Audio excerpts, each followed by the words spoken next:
व्यक्तित्व की, किस तरह वो मेधावी थे, प्रतिभाशाली थे।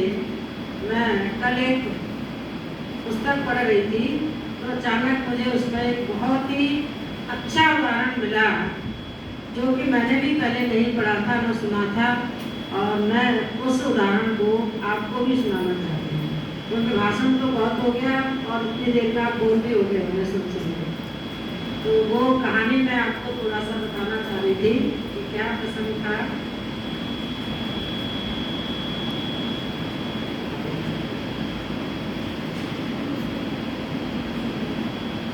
डॉक्टर राधा कृष्णन का व्यक्तित्व बहुत महान था। एक बार वो इंग्लैंड में रात्रि भोज के दौरान बैठे थे। वहाँ और भी बहुत सारे लोग बैठे थे। इंग्लैंड में थे तो स्वाभाविक है वहाँ के प्रधानमंत्री और अन्य जो भी लोग होंगे वो बैठे हुए थे। तो उनमें से मौजूद एक व्यक्ति ने पूछा, क्या तुम्हारी कोई संस्कृति है? तुम बिखरे हुए हो, कोई गोरा, कोई काला, कोई बौना, कोई लंबा, कोई धोती पहनता, कोई लुंगी, कोई कुर्ता, तो कोई कमीज। हम अंग्रेज एक जैसे हैं। यानी किसी अंग्रेज ने ये बात डॉक्टर राधा कृष्णन से हमारी संस्कृति, हमारे रहन सहन, पहनावा आदि पर व्यंग्य करते हुए कहा। और कोई हो जाता तो त्वरित बुद्धि नहीं होती कि तुरंत जवाब दे पाता, तो डॉक्टर राधा कृष्णन ने तपाक से जवाब दिया, घोड़े अलग अलग रूप, रंग और आकार के होते हैं, पर गधे एक जैसे पर गधे एक जैसे होते हैं। अलग अलग रंग और विविधता तो विकास के लक्षण होते हैं। मतलब कितनी अच्छी तरह से उन्होंने हमारी संस्कृति और अपने पहनावे आदि सबको रिप्रेजेंट किया और उस अंग्रेज का उन्होंने मुंह बंद कर दिया। तो ऐसे थे डॉक्टर राधा कृष्णन, जिनके जन्म दिवस को हम शिक्षक दिवस के रूप में मनाते हैं। ऐसे ही एक और बहुत अच्छा प्रसंग आज सुबह ही मैंने पढ़ा। सुबह ये 5 जन मैगजीन है जो कि राष्ट्रीय स्वयं सेवक संघ के द्वारा चलती है, और इसमें शिक्षक दिवस का आया हुआ था। मैंने बोला शायद कुछ होगा, तो एक बहुत ही अच्छा प्रसंग लगा मुझे, और उसे मैं आपको बताने का लोक संवरण नहीं कर सकी। क्या था, आप सबको पता है स्वामी विवेकानंद के गुरु कौन थे? रामकृष्ण परमहंस। तो रामकृष्ण परमहंस के शरीर त्यागने के पश्चात स्वामी जी ने, यानी विवेकानंद जी ने अपनी गुरु माँ, विवेकानंद जी की जो पत्नी थी शारदा देवी, उनसे विदेश जाकर अपने गुरु के संदेश का प्रचार प्रसार करने की आज्ञा मांगी।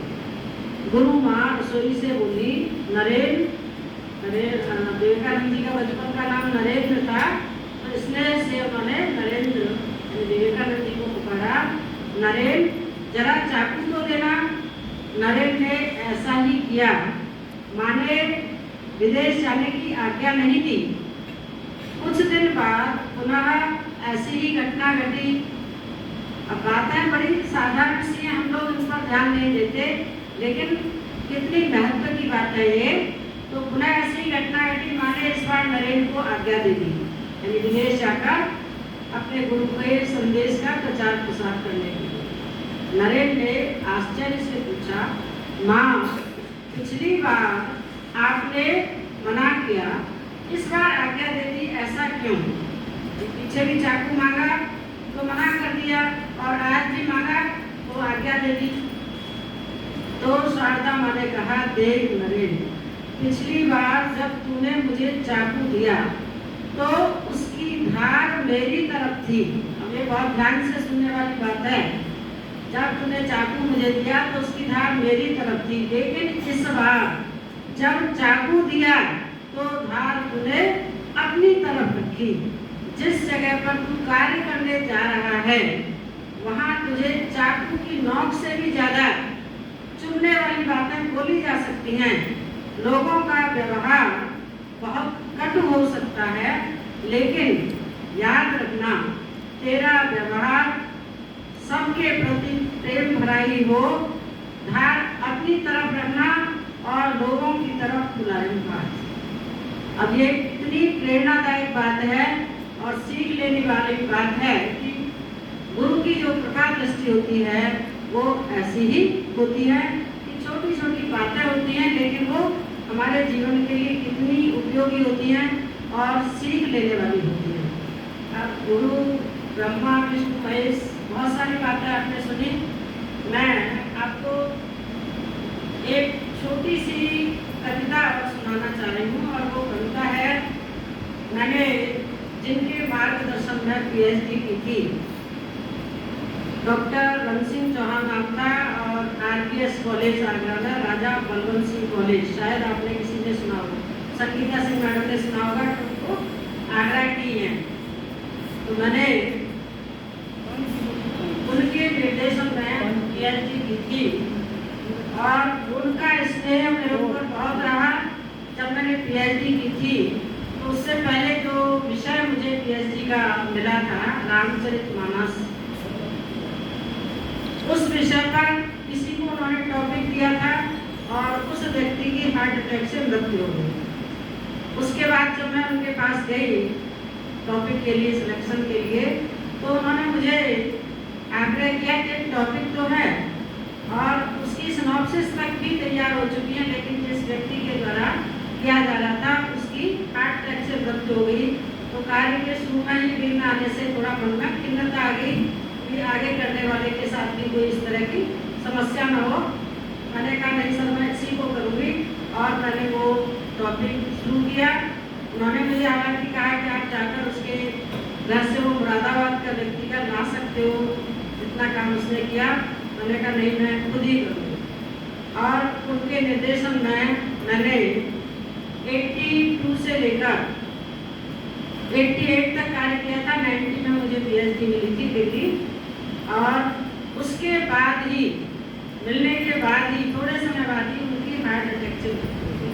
अब ये कोइंसिडेंटली हो सकता है कि पहले किसी ने शुरू किया और मेरे कार्य में भी बाधाएं तो बहुत आई, शादी हो चुकी थी और बीच बीच में कोई ना कोई विघ्न आते रहे। मुझे एक साल एक्सटेंशन भी लेनी पड़ी थी, लेकिन कार्य और उनको अटैक भी पड़ा था उस समय, लेकिन और इसलिए मेरा काम एक साल और रुका रहा, परंतु उन्होंने धैर्यपूर्वक मुझे करने के लिए कहा और वो मेरा कार्य पूरा कराने के बाद उनको दूसरा अटैक पड़ा, उसमें उनकी मृत्यु हो गई। वो प्रोफेसर थे वहाँ आरपीएस कॉलेज में, जिनके निर्देशन में की और बहुत ही स्नेह था उनका मेरे ऊपर। और पूरा कार्य मैंने ठीक होने के बाद, अटैक पड़ा पहला, ठीक हो गए और उसके बाद फिर से उन्होंने काम कराया।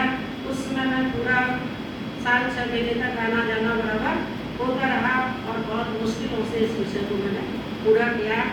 तो उनको समर्पित करते हुए ही मैंने एक कविता पढ़ी थी, नहीं, रघुवीर शरण एक बहुत ही हिंदी साहित्य के सुप्रसिद्ध कवि हैं, उसी को मैं समर्पित करते हुए ये कविता आपको सुना रही हूँ।